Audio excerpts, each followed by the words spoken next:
Many times I had to ask myself, is the club worth the price?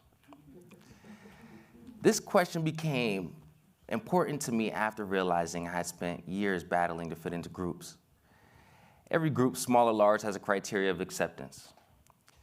A person aiming to join a sports club may purchase a jersey. The person joining a car club will be more likely to buy a premium car. Most clubs have a monetary cost, but there is a greater price for membership. Your self-esteem, worth, and identity are also a part of the deal. When we choose to fit in, we adapt to the group's values. We take on the club's identity and suppress our own. Identity shapes how we view the world and make decisions. So the groups that you are or are not in help you create reality. The habits and behaviors that determine success, wealth, happiness can all be found in groups. Humans naturally seek acceptance from our peers. Cliques are formed as a result, small groups that reinforce our sense of belonging. Many modern-day cliques are held together by social media apps, showcasing each other's lifestyles for admiration, shopping for all the merchandise that we need to be considered cool or accepted virtually through stories, reels, and boomerangs. Possessions are a critical aspect to identity and social acceptance. What we own is a symbol of who we are and what brands we associate with. The clothes we wear are directly linked to the clubs we choose to associate with. Workout warriors buy Under Armour or Lululemon. Dressing to impress, buy Fendi or Prada. Ever met a person who makes a point to mention the brand of their clothes after a compliment? Oh, well, thank you. I bought this at the Louis Vuitton factory while away at a weekend getaway. Or better yet, I waited all night in line for these to release. I'm like, okay, I didn't ask that, but thank you, really. These individuals have been programmed to believe the story behind their purchase is important to who they are, so much that they will go out their way to tell you, even if you're a complete stranger. These people have fallen into the club mentality. The club mentality is a state of mind that without association to a group, you're worth less or appear less interesting. During middle school, it was a difficult time for me to fit in. Fashion was the pinnacle of self-worth. Cool kids wore designer brands and made fun of who did.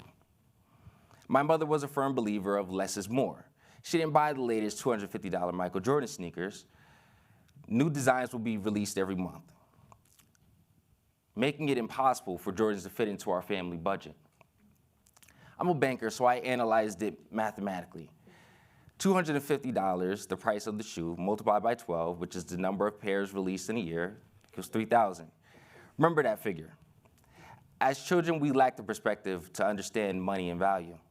So kids with the latest gear tended to pick on the ones who went without. Most of a child's possessions are gifts, but that didn't stop them from flaunting it as if they bought it themselves. I was one of the kids that got picked on. My self-esteem suffered over superficial items. Resentment grew towards everyone around me, my peers, my mother, my classmates. Behavior issues developed as I tried to battle through the adversity. I challenged teachers and every other authority in my life, often skipping school in the process. I found a new sense of freedom the day I graduated middle school. Relieved to join a new social club, I could wear what I wanted and be who I wanted to be. That's how I lived for the next 4 years. I was free of the copy and paste appearance until I went to college. Scarred by the club mentality imposed in middle school, I spent, remember the 3,000 that I was telling you guys about? Okay. I spent that on designer clothes to come to college. I figured that if I was going to endure another 4 years of school, I was going to be in the club this time. I was so scarred by the club mentality that I became hyper-focused on each article of clothing rather than going over the syllabus. I was so scarred by the club mentality that I forgot to email my roommates I would be living with. I was so scarred by the club mentality that I even neglected to choose a meal plan. All I cared about was Nike, Jordan, of course, North Face, Ralph Lauren, Nautica, and many more brands compiled in the back of the seat of my mother's car. When I arrived on campus in New Hampshire, I quickly realized something. It was a bizarre something, but satisfying. Students came to class dressed for comfort. Soft skills, compassion, and life experience held more value to them. The clothes I wore made little to no difference to my peers. Everyone was focused on doing well in the class, participating in the community, networking with purpose. Performance outweighed any material possessions in the ranks of this new club. This made me ecstatic to know that I could control my destiny without fear of being judged of my appearance. Shortly after this revelation, I became a student leader. Reflecting on my experience, I began to view the contrast in these two environments as a sign that maybe the clubs are designed to cloud our inner selves. I realized that my club membership were fueled by a desire for acceptance, but I did not need them. Maybe I'm perfectly fine without the smoke and mirrors, that what I've accomplished in life is impressive enough to where I didn't need any bedazzling. Even still, I fell victim to trendy possessions while out shopping. I would find myself interested in things that were mediocre but branded. Some of these items really betrayed my individual sense of style, but I knew if I made the purchase, I would be socially acceptable. I call this trauma associated with the club mentality. Even though I've experienced the other side while at college, my subconscious would steer me different. It's sad because these brands may have conveyed a certain status to the world, but symbolized none of who I truly am. Fast forward a few years, I started full-time employment in corporate America as a mortgage banker at Greenwich, Connecticut. The region is Fairfield County, one of the wealthiest places in the United States. The average driven car is an upward of $65,000. So let me illustrate. A BMW M Series is the prerequisite. Seniors in high school drive those casually. All right? A Mercedes-Benz AMG is an everyday to work and from school type of vehicle. People drive Porsche 911s on the weekend to go golf. There's a reason why these vehicles casually roam through the streets of Greenwich, Connecticut. They're a status symbol. Early in my career, I formed an intriguing relationship with an executive at the company. We went to lunch and discussed the past, present, and future. Ordered sushi and some water I can't pronounce. It came in a decanter, okay? So if anybody, don't let the soup fool you. Not me. Listen, I'm used to tap every day, bottled water. Any water that comes in a vase is certainly not in my price range. During our lunch, we drew on the topic of expensive watches. After I realized he sported a Rolex Oyster Perpetual. Okay. So this watch may seem like it's just an average watch, but it costs $8,000. And the price of a watch that I bought previously was a Michael Kors. It was $250. I bought the $250 watch as my commencement gift. At that time, I had no idea the vast difference between Michael Kors and Rolex is many thousands of dollars. Towards the end of the conversation, he insisted that we go Rolex shopping one day, and once we did that, I will be in the club. His exact words. I left the lunch date inspired simply because an executive invited me into his club. Inspired enough to go home and Google Rolex, found their homepage and refined the search to show price low to high.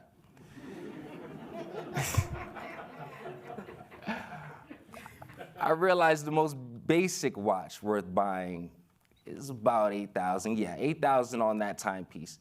They can range all the way to $50,000, right? Needless to say, I'll be skipping out on the club this time around. I quickly asked myself, who does this guy think I am? I asked that same question to myself for the entire week.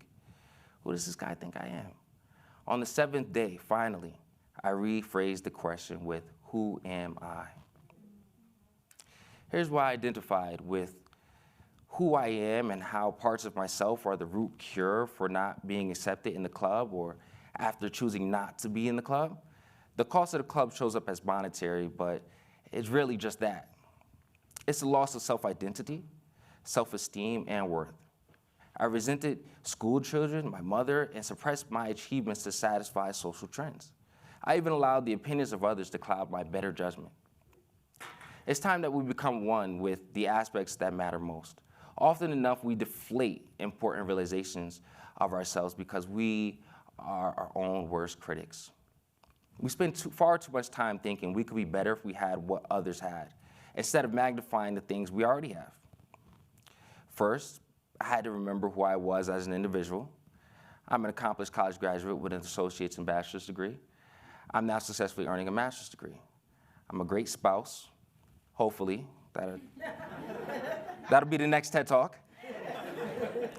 And brag-worthy son. Second, I started wearing the accolades that couldn't be seen. Once I broke barriers and became successful, I was told to express my humbleness more often, which sometimes can sound like suppress your achievements when coming from the wrong person or people. We may be our own worst critics, but it never hurts as bad as hearing those same things from others. Never shy away from speaking on the accolades that aren't readily seen. Lastly, I spend a lot of time around people who contradict the social narrative. These people are identified as like-minded. They exist unbound from society's plagues and things that may have traumatized me. They will accept and appreciate you for who you are and won't make you feel like suppressing your achievements or bragging. They will tap into you in your inner soul. When you find these people, you'll realize they are priceless. So, I encourage you to remember these three things when you're up against a similar situation. Ask yourself if the club is really worth the price. What are you giving up to belong? How much are you willing to pay? Ask yourself another question. Who are you as an individual? Probably a lot more than you're giving yourself credit for. Remember, you are entitled to all those accolades, tangible and intangible. And finally, forget those social constructs and find like-minded people who appreciate and accept you for exactly who you are. They will tap into your nurture, your soul.